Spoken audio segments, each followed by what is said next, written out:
So, Brian, I'm somebody who's done some negotiation training. I've read a book on negotiation. So it's not like a totally new world to me, but I know there's a lot to know here. There's a huge subject, right? There's lots of books written on the topic of negotiation, and I've read Chris Voss's book, Never Split the Difference, and I've done some training. But in the pre-interview, we talked about the fact that you say, like, most of what people know about negotiation, as far as for enterprise sales specifically, is wrong, is out of date, is not working. Tell me more about that. What do you mean by that? Well, it'll probably help a little bit to go back historically. So I was an enterprise sales VP, right? I was a negotiation consultant, and I had been leaning on a lot of in fact, my business partner was a negotiation professor at Harvard. So I was leaning on all the traditional stuff that I knew as well. And most of us think of negotiation as sort of a soft skill, right? And Yep. you kind of never know what the other side is going to do. So they don't think of it as a repeatable process or something that you can forecast. And so if you look at negotiation books, there is literally 99 negotiation strategies, 101 negotiating tips. And the latest one I've seen is the 53 truths of negotiation. So if you think you never know what's going to happen, it's sort of like you're going on a hunt, and you need all these different weapons and all these, because you don't know Yep. what's really going to work. And so that's how Yep. people think of negotiation, is that it follows no patterns. You never know what the heck's going to happen. So therefore, I have to be prepared for pretty much everything. Yep. Now, in the little bit of negotiation training I've had, like, there has been some training on, like, you want to try to get all the information. Well, first you want to at least establish, what do you want? What does success look like for you? What does the walk point look like for you? Like, if you can't get this deal, then you're walking from the deal. So you have to at least establish, like, what the boundaries of what you're hoping for are. Um, but I can kind of see where you're going with this, because I've heard a lot of tactics like the flinch, Yeah. right? If they throw out a quote and you're like, oh, and you're like, you react to it in such a way, maybe more subtly than I just did, like a whoa, Yeah. but to give them kind of the feeling that, oh, maybe they overshot it, right? You're saying, like, tactics like that, those aren't going to get you very far, at least not in enterprise sales. Well, buyers are taught with a lot of tactics, and those tactics are very effective to sellers, right? Because many times they have the absence of a really good plan. So, in the absence of a plan, there's a thing in negotiation called anchoring. The other side's anchor has huge impact. You react to that if you don't have a plan. Buyers are taught this thing of nibbling, right? Where they come back after the Yeah. fact and they ask for just a little more, and they nibble, nibble, Yeah. nibble.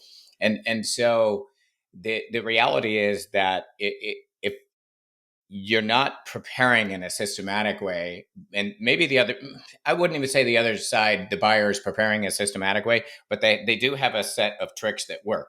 And my fallback is, if you want to counter tricks with tricks, then you're really not gaining much. And especially in terms of relationship, if I'm playing games, if you're my Yeah. buyer and I'm playing Yeah. games with you, that doesn't really work. And I do like to say that facts trump tricks every time. So but if you're trying to react to the other side's tricks and anticipate the other side tricks, there's so many things that they can do that it's virtually impossible to do that. I mean, unless you're like an AI psychologist in your brain and you can map all that stuff out. Yeah.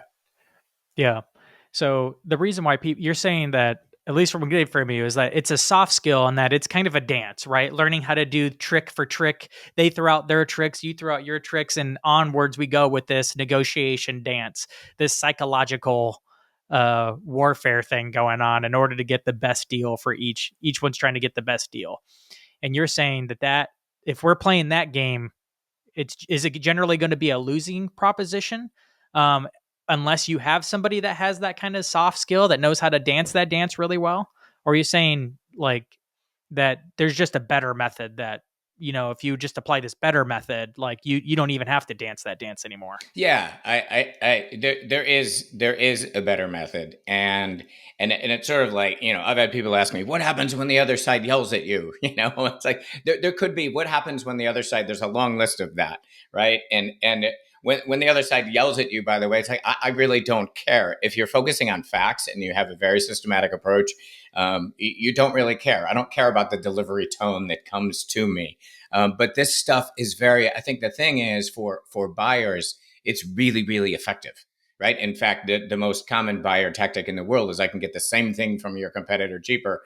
And they keep saying that because it works. In the absence of a really good plan from a salesperson, those tactics are really, really effective. And if you're going to try to counter that with another trick, it's break even at best, maybe, to answer your question. Ah. Yeah, So you're saying the skills, the soft skills are going to favor the buyer almost every time. yeah, because So they, what yeah, yeah. Because they're the ones with the power, they're the ones who have the money, right? So they have the power of the choice in this deal. So the soft skills are always going to lend the skills to their favor. yeah.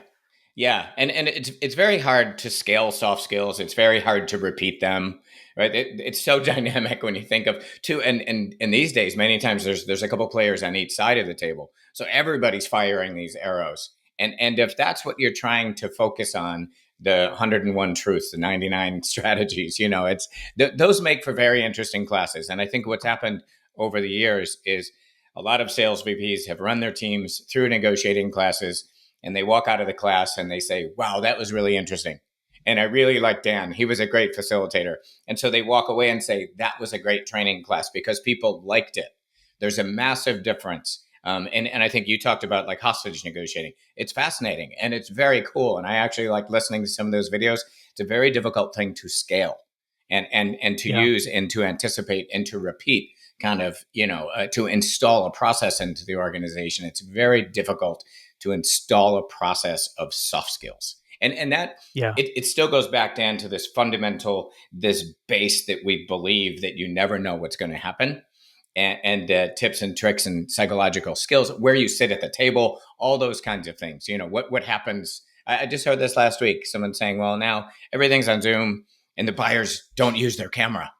What should we do with that kind of thing? And it's like those things will come at you all day long, and it's this constant frantic, yikes, how do I pull into the 80 arrows I have in my quiver, and just, is it arrow 57 that I pull out now in response to their arrow 27? It's virtually impossible. And it's kind of crazy to me. Like I said, having done this for a while, having written books on it, having worked with a Harvard professor building our content, I fell into that same notion of building a solution that's based on misdiagnosing the problem of negotiation. And so in the main, what I would tell you, the sort of foundation or the soul of this problem is we believe this is the problem. So then therefore we architect a solution and that's what's broken and that's what's missed. In fact, I ended up buying my partner out from Harvard because after many years of doing this, I'm like, no, that's kind of just more of the same. It's more of the same. And it's interesting and it's fun again, but it's not effective. Yeah. So maybe you do a sales training with 100 reps, of these old tactics and all the different tips and tricks you can use to try to get your buyer to move. I'd expect that a few of them would pick it up because a few of them maybe already had some of these soft skills naturally, and with learning just a few pieces, they can become like a little Chris Voss and can use these negotiation skills in order to win. But what happens as a result of teaching these regularly to your sales force, to a company? What comes to mind as you were saying that is, I've had people say to me, the great thing about negotiation training is you walk away with one or two things, you're good. And so that's kind of what I'm hearing you saying, that maybe someone learns a thing that works in a moment. And by the way, no, my answer to that is absolutely not. Like, you take sales reps out of market for a couple of days, and your entire like they do the smile sheets, they say I liked it, they walk away with one or two things that's worth it. Absolutely not.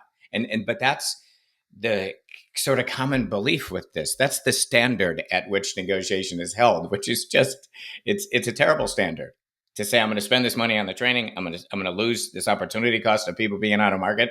And if they put a smile on the sheet and they learn one or two things that were cool, then it's worth Feels it. productive. It feels productive. And by the way, Yeah. it's checked off my list. As the leader, I can go back to whoever and say, yes, our people are terrible at negotiating. They're getting their butt kicked by procurement, and we did negotiation training. And you know what? Most things are going to remain the same. But it's like back to what you were saying earlier. If a rep learns one or two things, my old partner, the Harvard professor, who's still my friend, he used to say that it's sort of like Vegas. On balance, it's a mathematical fact that we lose. Everybody that goes to the house wins more often, but people keep going. And his point is they keep going because every now and then they win. And I think that's the other thing I was thinking about when you asked that question is yeah, I went through the training and I got this cute little thing and I did it and it kind of helped me, so it was worth it. And that's the standard at which negotiation is held. And even if you look back to sales training was that way. If you go back 20 years ago, sales training was all interpersonal skills only, right? And it was many, many years. It was like Miller Hyman and a couple other that came out with this notion that selling is a process. It's a step by step. You can map it out. You can architect it, and that was a massive shift, right? Salespeople was all about personality skills, and literally look at the pictures on his desk. It was that long ago, and compliment his family. That was the extent, and that's kind of negotiation training for the most part is like 20 years behind where sales training is. Sales training is much more analytical and step by step now. What does it look like if companies continue to stick with the tips and tricks method of negotiation training? Well, Like what happens to their sales? Well, whatever's currently happening is going to keep happening. So something motivated you. We often think of it this way: like organizations, they feel pain in negotiation, late stage stuff. They're getting clocked. ASP is down, margins are down, procurement's kicking their butt, and so they say, "Oh, we should do this," and then they do it, and it kind of remains the same, but it's checked off the list, and everybody says we are happy. But have behaviors changed? Have outcomes changed? Negotiations about like leading and lagging indicators. If you want to take your margins up, you have to look upstream and determine what do we have to be trading in and out of deals. Get rid of those things that kill our margins. Bring in more things that add to margins. Tips and tricks is not going to get you there. It's not going to give you the chops to scale that across your organization. And recently, for a project we were working on, we interviewed 40 VPs of sales and heads of sales enablement. And almost everybody's frustrated with their late stage. How well am I doing at prepping for a negotiation and getting deals closed? And also, almost all of them had done negotiation training. And we asked the question, what impact did it have on your negotiation? Did anything happen after the trainers left? And the answer was, and 100% with all 40 of these companies we talked to, the answer was no. But we did check it off the list. People liked it. And yeah, we probably got a couple things out of it, so it was probably okay. So everything remained the same. And I want to contrast that. I keep talking about like the problem with it. An organization we worked with was a fleet rental company, and they wanted more fuel escalation clauses in their contract, right? It shifts risk kind of back to the buyer, or more balances risk as gas prices shift around. And they got trained on how to bring fuel escalation clauses into contracts, not any tip or trick, and went from 20 to almost 80% of deals had fuel escalation clauses in there, which radically shifted their profit margins. That was the number one thing that the CFO said was going to impact margins.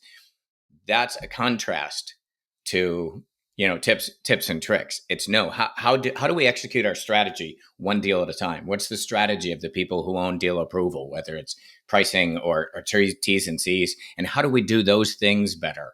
That makes a big difference. So in all of this, what I hear you saying is that, if you fail to plan, you plan to fail. The tips and tricks and shortcuts to negotiation aren't working. In fact, it's more akin to the sales training from decades past that we all knew wasn't effective or efficient in scaling across the sales organization. So what I'm looking forward to in our next episode is scaling into or looking at what is effective, how to build an actual negotiation plan. And I've heard you say that 97% of deals follow a pattern. And if we can identify the pattern, we can build a plan. Yeah. And the question is, if you were a VP of sales, hey, Dan, if I could tell you have 300 salespeople, doing 2,000 deals a year, if I could tell you within 97% probability what was going to happen in all those negotiations over the next year, how would that impact your planning and your outcomes of your deals. Yeah, and it's funny too when I talk about negotiation being broken. One other thing I wanted to add in is that the same thing holds true with global negotiation. Everybody says, well, it's all different. And the first time I worked in Japan, I had a Japanese rep say, you don't get it. It's different than America. That's another commonly held belief. One is that negotiation is soft skills. You never know what's going to happen. Negotiation is different all over the world. All of those are wrong, by the way. And we have some pretty good evidence to back that up. But again, then the approach for global negotiation is also built based on the fact that it's going to be different everywhere you go. And there's a certain piece of it that isn't. It's exactly the same. And that's where the win comes in, is saying, I know what's going to happen. I know how to prepare for that. Well, fantastic. Can't wait to jump in with you on the next episode to talk about what is working, since now it's obvious what's not working.